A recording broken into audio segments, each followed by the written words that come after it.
Hello everyone, welcome to my channel.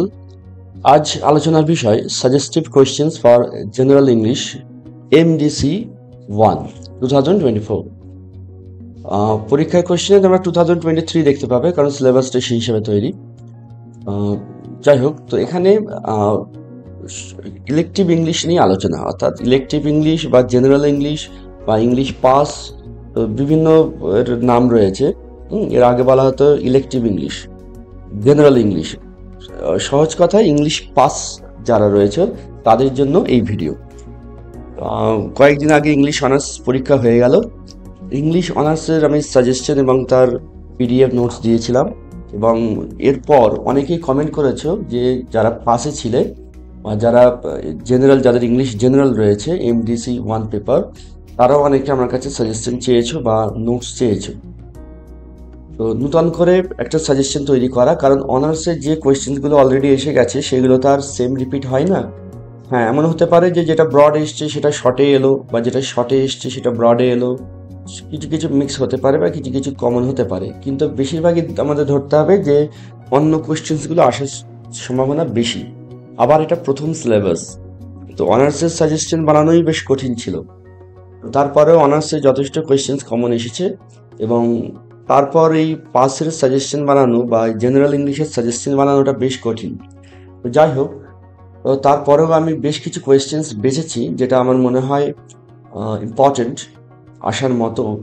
তো সেগুলো একটা সাজেস্টিভ কোয়েশ্চেন্সের লিস্ট হিসেবে আমি তোমাদের দিলাম, এবং এই সাজেস্টিভ কোয়েশ্চেন্সের আনসারগুলোর পিডিএফ যদি তোমরা পেতে চাও, ডেসক্রিপশন বক্সে ডিটেলস দেওয়া থাকবে, ওখান থেকে তোমরা দেখে নেবে কিভাবে পিডিএফটা পাবে।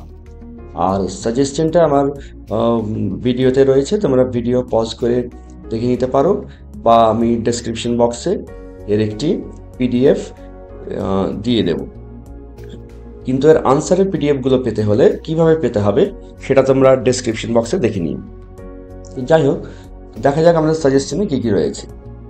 তো ফার্স্ট রয়েছে হেডিং, দেখো, suggestive questions for general English MDC 1।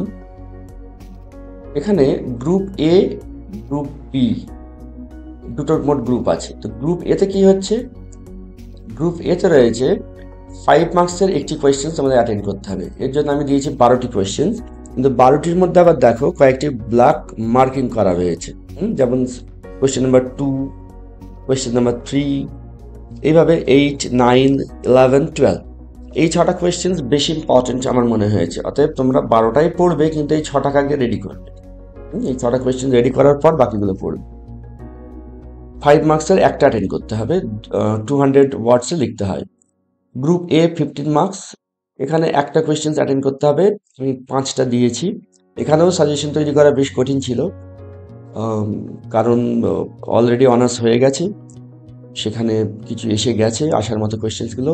তারপরেও যেগুলো মনে হয়েছে যে পাসে এলে আসতে পারে, সম্ভাবনা রয়েছে, সেগুলো আমি বেছে দিলাম। একটু রিস্কি সাজেশন হয়ে যাচ্ছে, তোমরা পারলে আরও দেখবে, তবে যেগুলো আগে দেখতে হবে তার মধ্যে এগুলো আমি দিলাম। এই 5টা তোমরা আগে দেখবে। গ্রুপ এ 15 মার্কসের একটি অ্যাটেন্ড করতে হবে, 600 ওয়ার্ডে লিখতে হবে। এরপর গ্রুপ বি 5 মার্কস, এখানে তোমাদের দুটো অ্যাটেন্ড করতে হবে। এখানে দিলাম টোটাল 13টা কোয়েশ্চেন্স দিয়েছি। এর মধ্যে আবার কিছু ইম্পর্টেন্ট বলার নেই, কারণ দুটো তোমাদের লিখতে হচ্ছে, 13টা দিয়েছি, এইগুলোই তোমরা দেখো। গ্রুপ বি 15 মার্কস, এখানে 3টে বড় কোয়েশ্চেন অ্যাটেন্ড করতে হবে। You have to attend 3 broad questions. আমি দিয়েছি 7টা। তোমরা পারলে এর সঙ্গে যদি আর একটা দুটো অ্যাড করতে পারো নিজের মতো, বা কলেজ থেকে যদি তোমরা জেনে থাকো এটা আসতে পারে, বা ওটা অ্যাড করতে পারো। তবে আমার মনে হয়েছে যেগুলো এখনো বাকি, এখনো দেওয়ার মতো, তার মধ্যে মানে অনার্সের পর আর কি, অনার্স যেহেতু হয়ে গেল, তারপরেও এখনো যেসব কোয়েশ্চেন্সগুলো দেওয়ার মতো সেগুলোকে আমি লিখলাম। প্রথমবার সাজেশন তৈরি করতে গেলে যে সমস্যাটা হয় সেটা হলো যে কোয়েশ্চেন্স অপশন অনেক থাকে। তো এখানে যেটা আমাদের করণীয়, যে আমাদের দেখতে হবে প্রত্যেকটা টপিকের উপর কি কোয়েশ্চেন্স কোনটা, অর্থাৎ এক একটা গল্প, এক একটা কবিতা তো এক একটা থিমের উপর আছে, থিমেটিক কোয়েশ্চেন্সগুলোকে আগে টার্গেট করতে হয়। তো যেমন অটাম থেকে এসে গেছে ক্রিটিক্যাল অ্যাপ্রিসিয়েশন। তো ক্রিটিক্যাল অ্যাপ্রিসিয়েশন এমন একটা কোয়েশ্চেন যার মধ্যে সব কিছু থাকে। তো এখানে আমি কি করেছি, এখানে আমি দিয়েছি তোমাদের অটাম থেকে, দেখো কোয়েশ্চেন নাম্বার 3, কোয়েশ্চেন নাম্বার 3 তে আমি তোমাদের অটাম থেকে দিয়েছি। Question number 2, discuss use of images and symbols in Keats poem ode to autumn. কিডসের কবিতা ওডস টু অটমের ইমেজ এবং সিম্বল নিয়ে আলোচনা কর। আর তারপরে question number 3, how does Keats personify autumn in his poem ode to autumn. অটমকে কিভাবে পার্সনিফাই করেছে। তো এই দুটো কি কোয়েশ্চেন্স, মানে এক একটা কবিতার তো এক একটা বললাম যে থিমেটিক কোয়েশ্চেন্স হয়, তো এখানে অটামে ইমেজ আর সিম্বল নিয়ে বেশি লেখা রয়েছে। ইমেজটা এর একটা ভাইটাল কোয়েশ্চেন্স, আর পার্সনিফিকেশন এতে রয়েছে। আর যেহেতু ক্রিটিক্যাল অ্যাপ্রিসিয়েশন এসে গেছে, তাই এই দুটো আমি তোমাদের বেছে দিলাম। এরপর ডানে এসেছে মেটাফিজিক্যাল পোয়েম। ডান থেকে লাভ পোয়েম এসে গেছে, the sunrising as a love poem এসে গেছে। মেটাফিজিক্যাল পোয়েমটা আমার মনে হয়েছে যে এটা আসার মতো। এর সঙ্গে অর দিয়ে রয়েছে what is conceit, analyse Donne's use of conceits in the sunrising. এই কনসিট আলাদা কিছু না, মেটাফিজিক্যাল কবিতার ফিচার্সের মধ্যে একটি হচ্ছে কনসিট, তো এটা একই কোয়েশ্চেন্স।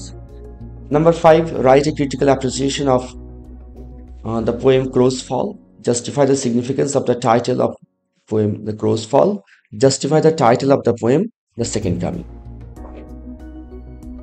তো এই হচ্ছে তোমাদের সাজেশন। এইগুলো তোমরা প্রিপেয়ার করো, নোটস যদি থাকে এগুলো পড়তে থাকো, আর যদি পিডিএফ নোটসের প্রয়োজন হয় ডেসক্রিপশন বক্সে দেখে নিও। আজ এতটুকু। Wish you all the best for your exam. Thank you for watching.